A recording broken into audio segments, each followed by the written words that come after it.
বর্তমানে রোহিঙ্গা সমস্যা বাংলাদেশের সামনে কঠিনতম সংকট বলে মন্তব্য করেছেন অন্তর্বর্তী সরকারের পররাষ্ট্র উপদেষ্টা ডক্টর মোহাম্মদ তৌহিদ হোসেন।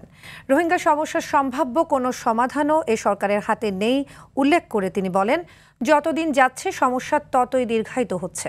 সকালে হোটেল ইন্টারকন্টিনেন্টালে Dhaka institute of research and analytics আয়োজিত বেঙ্গল ডেল্টা কনফারেন্স 2025-এর উদ্বোধনী অনুষ্ঠানে তিনি এসব কথা বলেন। উপদেষ্টা বলেন, রোহিঙ্গা জনগোষ্ঠীর মধ্যে শিশু ও তরুণের সংখ্যা ব্যাপক হারে বেড়েছে, যারা বড় হয়ে আশ্রয় শিবিরে জীবন মেনে নিতে চাইবে না।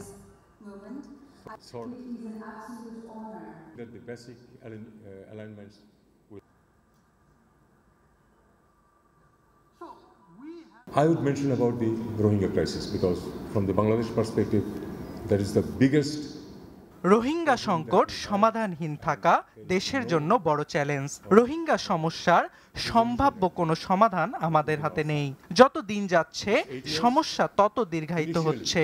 রোহিঙ্গা জনগোষ্ঠীর মধ্যে শিশু ও তরুণের সংখ্যা ব্যাপক হারে বেড়েছে, যারা বড় হয়ে আশ্রয় শিবিরের জীবন মেনে নিতে চাইবে না।